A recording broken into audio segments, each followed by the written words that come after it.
자, 이제 첫 번째 주제인데요. 제 조카가 하나님을 믿게 된 지 얼마 안 됐어요.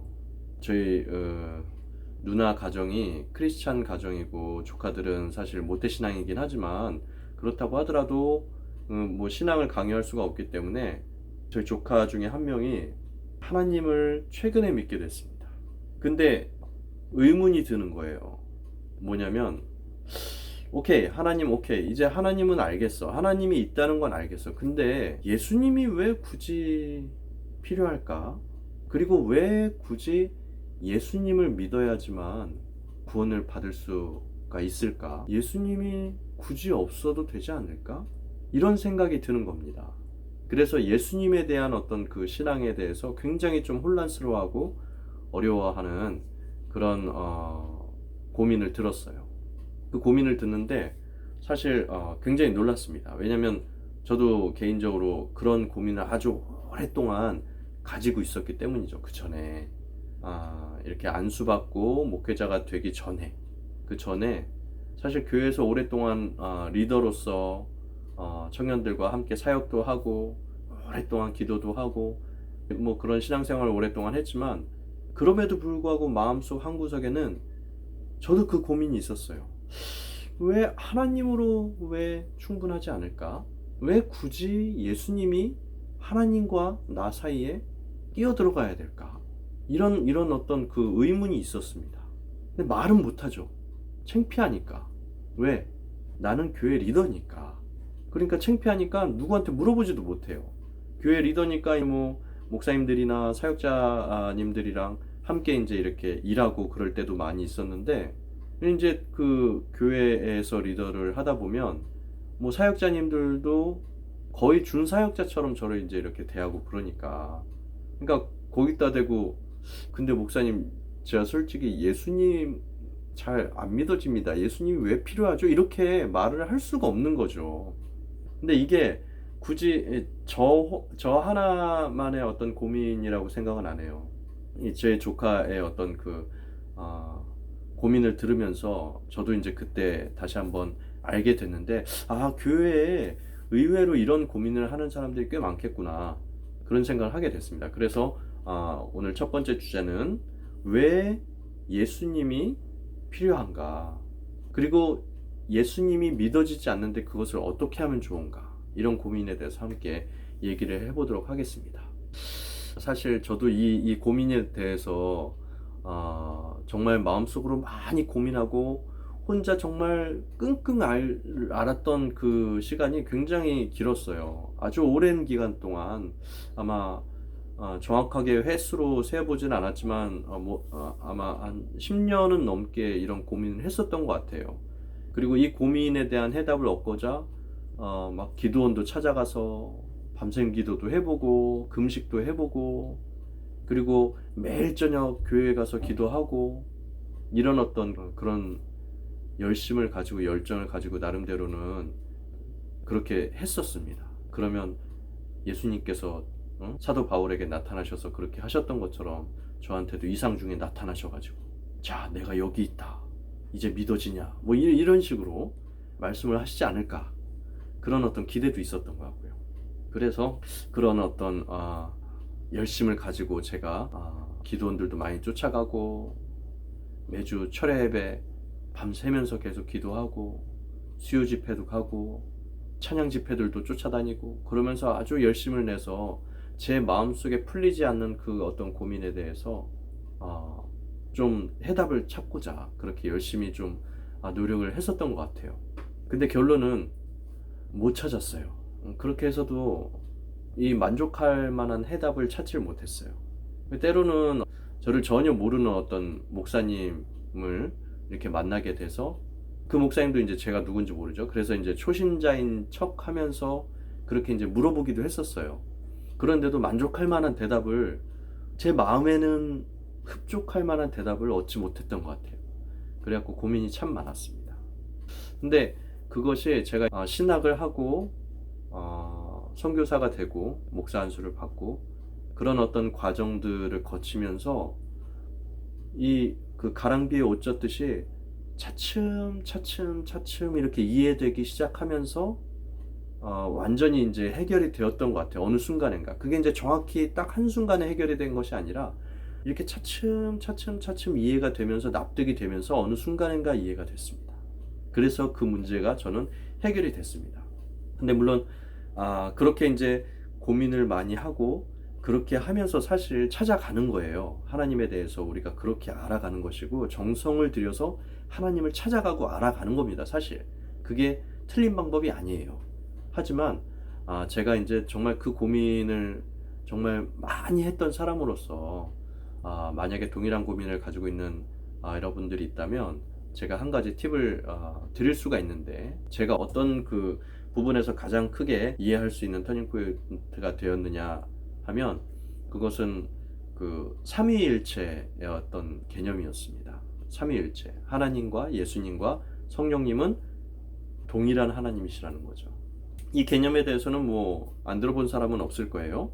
하지만 이 이제 신학적인 어떤 복잡한 것은 다 버리고 하나님과 예수님과 성령님이 한 분이라는 거죠. 한 분. 이 개념이 이해가 되십니까?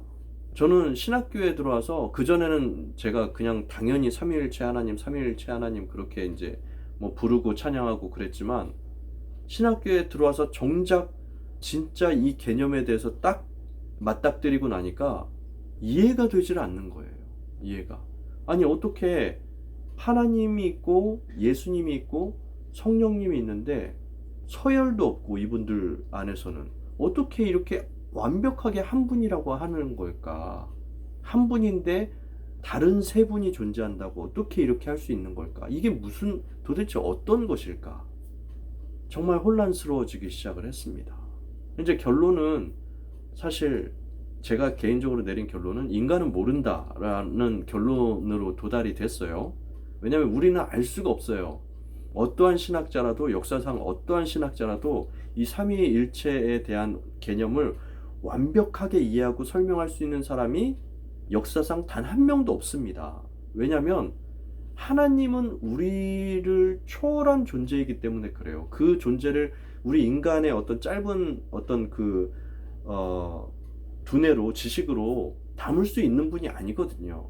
그냥 우리는 그냥 개념상으로만 아는 거예요. 하나님이라는 분이 계시는데, 하나님, 예수님, 성령님 이 세 분이 계시는데 이 세 분이 각각의 다른 분이지만 한 분이다. 그래서 삼위일체다. 성경에 나타난 많은 어떤 그 구절들을 통해서, 예를 들어서 창세기에 천지창조를 하실 때 하나님께서 하나님 스스로를 부르실 때 내가라고 아니고 우리가 우리의 모양대로 인간을 창조하자 이렇게 말씀하신 부분이라든지, 어쨌든 그런 부분들을 통해서 하나님이 스스로가 혼자가 아니시라는 부분을 많이 계시를 하셨어요. 삼위일체라는 말 자체는 성경에 없지만 어쨌든 그래서 이제 그것을 통해서 우리가 하나님은 세 분이신데, 하나님, 예수님, 성령님 세 분이신데 이 세 분이 한 분이구나, 똑같은 분이구나, 뭐 이렇게 그냥 개념적으로만 대충 아는 것이죠. 물론 이제 열심히 공부하신 신학자분들은 더 이제 깊이 있게 설명을 하시겠지만 뭐 거기까지는 사실 알 필요도 없고요. 근데 이제 거기서 중요한 것은 무엇이냐면 어쨌든 하나님, 예수님, 성령님 이 세 분은 한 분이시라는 겁니다. 동일한 분이시라는 거예요. 동일한 하나님이시라는 거예요. 그래서 하나님께서 느끼시는 것은 성령님도 느끼시고 예수님도 동일하게 느끼신다는 거죠. 그래서 요한복음 14장 10절에 보면 나는 아버지 안에 있고 아버지는 내 안에 계신 것을 네가 믿지 아니하느냐, 이런 말씀을 하십니다.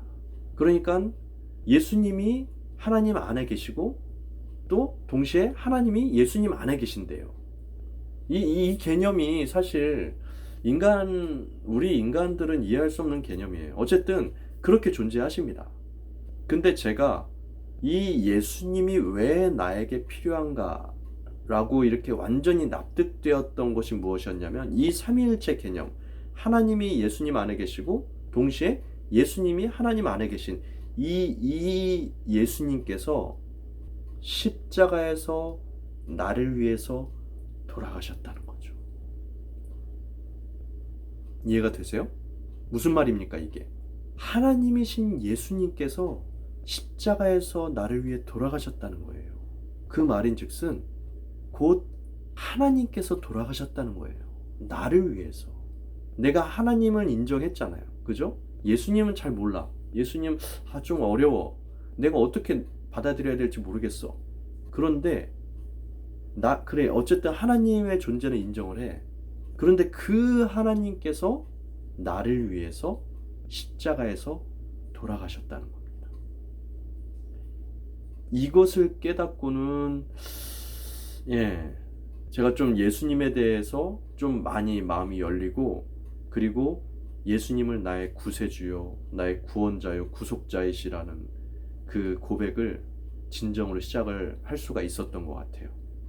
이것은 제 개인적인 경험이고 제 개인적인 깨달음이니까 이것이 과연 여러분들에게 완벽한 답이 될지는 모르겠어요. 특히 그 하나님은 인정을 하면서 하나님의 존재에 대해서는 믿으면서 예수님에 대해서 좀 어려워하는 우리 사람들이 있다면 혹시 그분들이 여러분들이 이 설명을 통해서 좀 어느 정도 납득이 되었을지는 모르겠습니다. 만약에 그럼에도 불구하고 납득이 안 되고 좀 어려운 부분들이 더 남았다면 제게 또 여러분들의 궁금한 점, 고민스러운 점들을 질문을 해주시면 제가 그것을 보고 좀 더 고민하고 좀 더 연구하고 그렇게 해서 또 영상을 다시 한번 만드는 기회를 가져보도록 하겠습니다. 그래서 오늘은 이렇게 그 하나님은 믿어지는데 예수님을 잘 모르겠다. 예수님이 왜 필요한지 모르겠다. 라고 생각하는 분들에게 이 영상이 도움이 되었으면 하는 바람과 소망을 가져봅니다. 감사합니다.